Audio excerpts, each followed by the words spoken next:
उन्होंने एक किताब प्रकाशित किया, संभोग से समाधि, from sex to super consciousness. तो बहुत ही विवादित पुस्तक रहा, जिसकी वजह से उनका नाम हो गया सेक्स गुरु।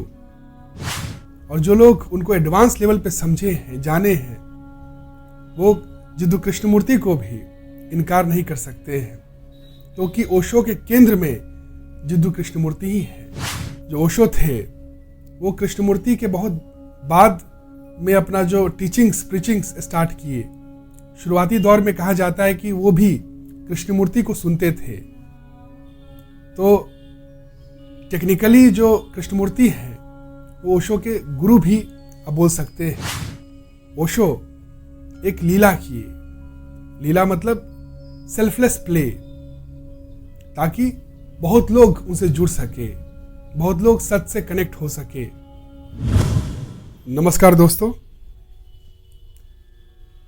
एक प्रश्न आया है जिसमें पूछा गया है कि ओशो और जिद्दू कृष्णमूर्ति एक ही समय के बहुत ही विख्यात स्पिरिचुअल गुरु रहे हैं, और चूंकि ये दोनों अद्वैतवादी थे, नॉन ड्यूअलिस्ट थे, लेकिन फिर भी इन दोनों के व्यक्तित्व में इतना अंतर क्यों है। एक काफ़ी विवाद से घिरे रहते थे, ओशो जो काफ़ी विवाद से घिरे रहते थे, और दूसरी तरफ जिद्दू कृष्णमूर्ति विवाद से काफ़ी दूर रहते थे।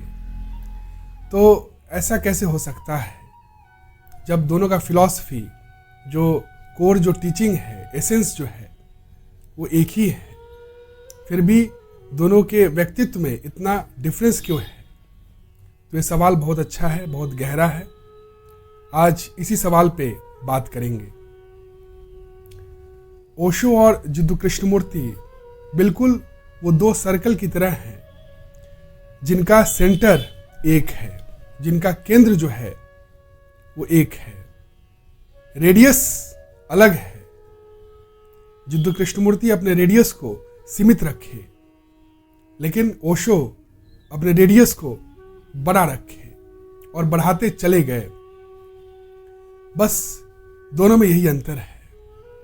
जिद्दू कृष्णमूर्ति सत्य को एकदम नेकेड तरीके से बताए, प्योर तरीके से बताए, कोई भी मिलावट नहीं, कोई डाइल्यूशन नहीं, कोई कवरिंग नहीं, कोई पैकेजिंग नहीं। जैसा सत्य है वैसा ही वो प्रस्तुत करने का कोशिश किए, प्रयास किए, कोई कवरिंग नहीं। इसलिए वो कोई भी उपनिषद, गीता या कोई भी शास्त्र का सहारा नहीं लिए, कोई भी शास्त्र पे टिप्पणी नहीं दिए। कोई भी बाइबल हो या कुरान हो या गीता हो, उपनिषद हो या और कोई अन्य ग्रंथ ही क्यों न हो, वो कोई भी ग्रंथ पे नहीं बोले, टिप्पणी नहीं किए। यहां तक कि कोई गुरु पे भी वो टिप्पणी नहीं किए, कुछ बोले नहीं, क्योंकि वो सत्य को एज इट इज बताना चाहते थे, विदाउट एनी कवरिंग। इसलिए बहुत लोग उनसे कनेक्ट नहीं हो पाया, क्योंकि सत्य को लोग ऐसे समझ नहीं सकते हैं। विदाउट कवरिंग वो समझ ही नहीं सकते हैं। लोग तो यहाँ पे माया को समझते हैं, माया में फंसे हुए हैं, माया को जानते हैं। जो माया में फंसे हुए हैं, माया में उलझे हुए हैं, उसको माया रूपी कांटा से ही निकाला जा सकता है। जैसे कांटा अगर गड़ता है पैर में, उसको निकालने के लिए क्या किया जाता है, एक दूसरा कांटा लिया जाता और उसके माध्यम से, उसके यूज से उस जो पहला जो कांटा गड़ा हुआ है उसको निकाला जाता है। तो कृष्णमूर्ति यहाँ पे माया का इस्तेमाल नहीं करते थे, वो डायरेक्टली सत्य की बात करते थे। इसलिए लोग उनसे कनेक्ट नहीं हो पाए ज़्यादा से ज़्यादा। जितना ओशो से लोग कनेक्ट हो पाया, जितना ओशो को लोग जान पाया, उतना कृष्णमूर्ति को लोग जान नहीं पाया, क्योंकि कृष्णमूर्ति बहुत एडवांस लेवल का बात करते थे, हाईएस्ट ट्रुथ बात करते थे, विदाउट एनी डाइल्यूशन, कोई डाइल्यूशन नहीं था उसमें। लेकिन ओशो, ऐसा कोई भी शास्त्र नहीं होगा जिस पे ओशो बोले नहीं होंगे, ऐसा कोई भी गुरु नहीं होगा, ऐसा कोई भी फिलोसफर नहीं होगा जिस पे ओशो ने अपना टिप्पणी नहीं दिया होगा। वो अष्टवक्र पे बोले, वो रामकृष्ण परमहंस पे बोले, वो राम पे बोले, वो कृष्ण पे बोले, वो बुद्ध पे बोले, वो महावीर पे बोले, वो गुरु नानक पे बोले, लाओजो पे बोले, रूमी पे बोले, हजरत मोहम्मद पे बोले, जीसस क्राइस्ट पे बोले। और जितने भी ग्रंथ हैं, आप तंत्र ले लीजिए, मंत्र ले लीजिए, उपनिषद, गीता, वेदास, जितने भी ग्रंथ हैं, बाइबल हो चाहे कुरान हो, उन सब पे वो बोले। तो ये बोलने का उनका स्ट्रैटेजी था। वो चाहते थे कि वो बहुत उनका रीच बढ़े, बहुत लोगों तक वो पहुंचे। इसलिए जब वो महावीर पे बोले, जैनिज्म पे बोले, तो जितने भी जैन के लोग थे उनके तरफ आकर्षित हो गए, उनको सुनने लगे, उनको जानने लगे। जैसे ही वो बुद्ध पे बोले तो बुद्ध के जो लोग थे उनके तरफ आकर्षित हो गए। और ऐसे ही वो जब गुरु नानक पे बोले, गुरु ग्रंथ पे बोले, और जब वो कृष्ण पे बोले, राम पे बोले, तो सनातन के जो लोग थे उनके तरफ आकर्षित हो गए। तो ऐसे करते करते वो मतलब एक तरह से बोतल का उपयोग किए। बोतल संसारी था, जो लोग जानते थे, लेकिन कंटेंट जो था उसमें वो ट्रुथ का डालते थे। अद्वैतवादी थे, अद्वैत की बात करते थे। अंततः शून्यता, ब्रह्म, लिमिटलेस आत्मा, वहीं तक वो लाते थे। तो जो कोर में है, वो जो सेंटर है, वो कृष्णमूर्ति और ओशो का सेम है, बिल्कुल सेम है, कोई अलग नहीं है। सिर्फ बाहर जो है एक्सप्रेशन अलग है। ओशो चाहते थे कि वो ज़्यादा से ज़्यादा लोगों तक पहुंच सके, ज़्यादा से ज़्यादा लोग उनमें शामिल हो सके उनके सर्कल में। इसलिए वो रेडियस को बढ़ाते चले गए। वो कंट्रोवर्शियल टॉपिक पे भी बात किए। इसलिए जब उन्होंने एक किताब प्रकाशित किया, संभोग से समाधि, from sex to super consciousness, तो बहुत ही विवादित पुस्तक रहा, जिसकी वजह से उनका नाम हो गया सेक्स गुरु। वो हर जगह चर्चित हो गए सेक्स गुरु के नाम से, क्योंकि जिस समय धर्म ब्रह्मचर्य पर बात करता था, वो संभोग का बात करते थे। तो अचानक से लोग आकर्षित हो गए कि वो क्या बोल रहे हैं। असल में लोग जो है सेक्स, संभोग से जल्दी कनेक्ट हो गए, क्योंकि वो जमीनी बात थी। और ओशो उसको एज अ कवर यूज किए। वही कंटेंट नहीं था, वही ट्रुथ नहीं था, वो एज अ टेल यूज किए, जिसको पकड़ के जैसे ही लोग का अटेंशन हुआ, अटेंशन लोग दिए, और जैसे जैसे लोग उनको सुनने लगे, जानने लगे, फिर एडवांस लेवल पे जब वो गए तो वहां पे वही अद्वैत ट्रुथ ही था, दूसरा कुछ नहीं था। तो कंटेंट में ट्रुथ था, लेकिन कवर जो था वो कंट्रोवर्सी से घिरा रहता था। वो उन बातों से घिरा रहता था जिससे लोग आकर्षित हो, जिसको लोग सुनना चाहते हैं, जिसको लोग जानना चाहते हैं, जिससे लोग रिलेट हो सकते हैं। उस बातों को वो कवर लेते थे। तो वो अटेंशन ग्रैबिंग स्ट्रैटेजी था उनका, जिससे बहुत लोग उनके तरफ आकर्षित हुआ, उनको लोग जानना चाहा, उनको लोग समझना चाहा। और जो लोग उनको एडवांस लेवल पे समझे हैं, जाने हैं, वो जिद्दू कृष्णमूर्ति को भी इनकार नहीं कर सकते हैं, क्योंकि ओशो के केंद्र में जिद्दू कृष्णमूर्ति ही है। जिद्दू कृष्णमूर्ति सत्य को एज इट इज बताए, naked truth, without any covering, without any impurities, without any packaging. वहीं दूसरी ओर ओशो सत्य को कवर के साथ बताए। इसका कारण यही है कि ओशो को था कि वो ज़्यादा से ज़्यादा लोगों तक पहुँचे। कृष्णमूर्ति का था कि जो एलिजिबल होगा वो उनको सुनेगा, वो उनको जानेगा और सत्य तक पहुँच सकता है। और ओशो का था कि जो उन्हें सुनेगा वो एलिजिबल भी हो जाएगा और सत्य तक पहुँच भी जाएगा। तो बस ये जो सोच था, यही दोनों के जो बाहरी एक्सप्रेशन में डिफरेंसेस लाया, फर्क लाया। वैसे जो ओशो थे वो कृष्णमूर्ति के बहुत बाद में अपना जो प्रीचिंग्स स्टार्ट किए। शुरुआती दौर में कहा जाता है कि वो भी कृष्णमूर्ति को सुनते थे। तो टेक्निकली जो कृष्णमूर्ति हैं वो ओशो के गुरु भी आप बोल सकते हैं। लेकिन ओशो एक लीला किए। लीला मतलब सेल्फलेस प्ले, ताकि बहुत लोग उनसे जुड़ सके, बहुत लोग सत्य से कनेक्ट हो सके। बहुत लोग कहते हैं कि बहुत लोग का मानना है कि वो रोल्स रॉयस रखते थे, 99 रोल्स रॉयस रखते थे, हीरे का ब्रेसलेट पहनते थे, महंगी महंगी डिजाइनर क्लॉथ्स पहनते थे। तो ये सब जो था सिर्फ कवर था, लोगों को आकर्षित करने के लिए।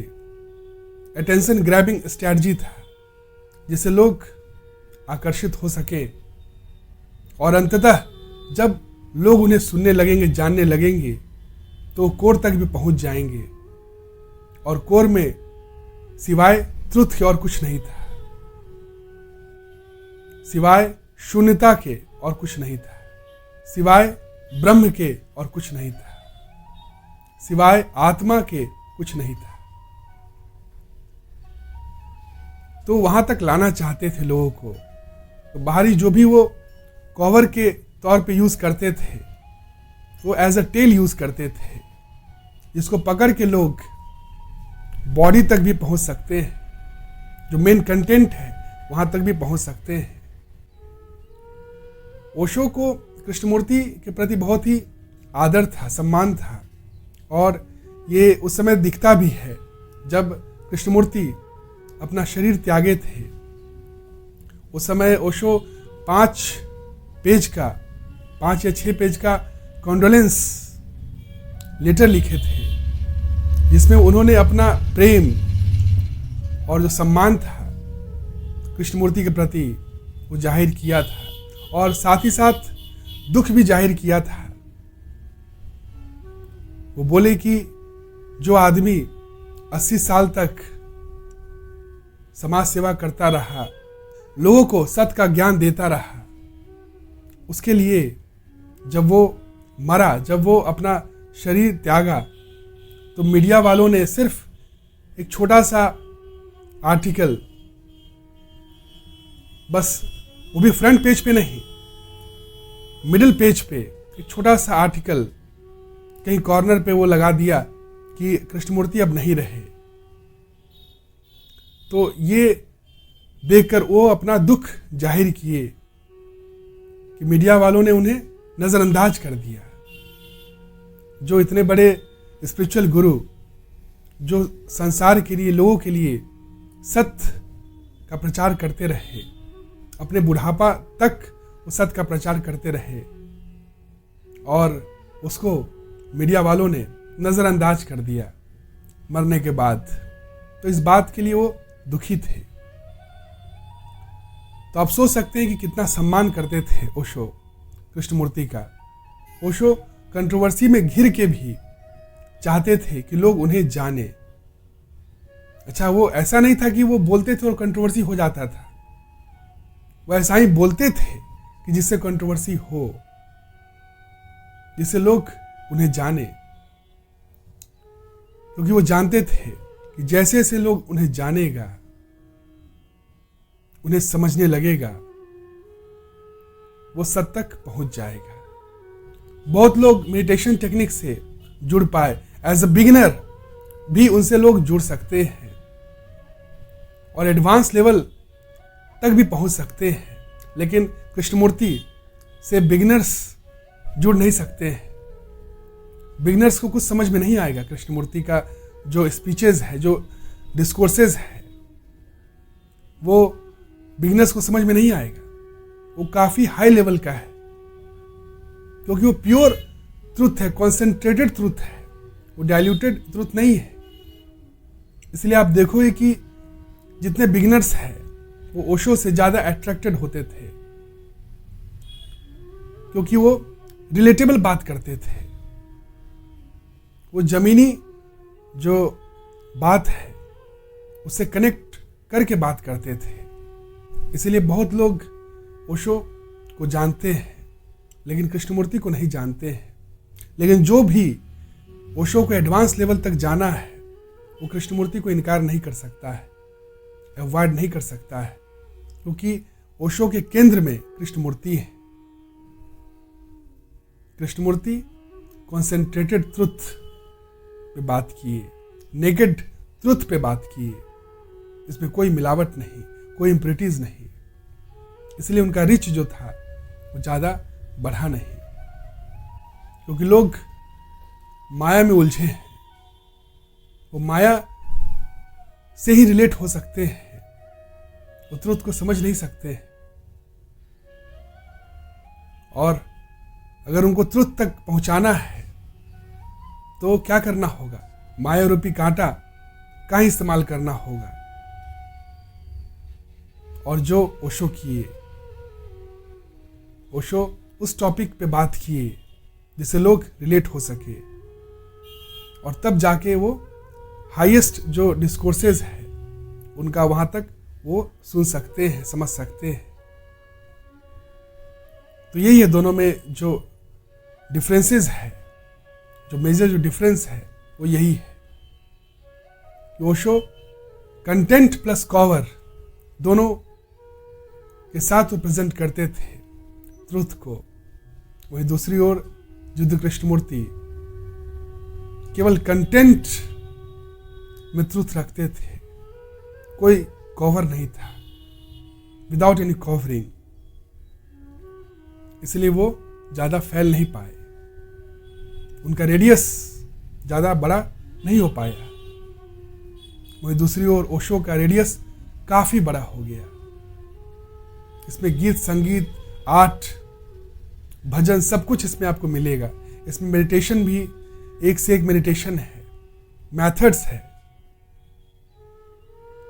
तो जितने भी कर्मकांडी हैं वो भी इसमें जुड़ सकते हैं, जितने भी इंटेलेक्चुअल्स हैं वो भी इनमें जुड़ सकते हैं। तो जो स्कोप है, जो रेडियस है, जो सरकमफ्रेंस है, काफी वास्ट है। बहुत लोग इसमें शामिल हो सकते हैं, लेकिन कृष्णमूर्ति में कर्मकांड का कोई जगह नहीं है। वहां पे इंटेलेक्चुअल बातें ही है जो काफी हाई लेवल का है, इसलिए वहां पे कम लोग ही शामिल हो पाए। जो रेडियस है बहुत ही छोटा रहा, सीमित रहा। यही है दोनों में जो मेजर जो डिफरेंस है वो यही है। बाकी अगर आपको कोई भी क्वेश्चन हो तो आप बेहिचक कमेंट सेक्शन में पूछ सकते हैं। और अगर वीडियो अच्छा लगे तो लाइक, कमेंट और शेयर जरूर करें, ताकि और लोगों तक वीडियो पहुंच सके और लोग भी आपके द्वारा लाभान्वित हो सके। Thank you, have a nice day, प्रणाम।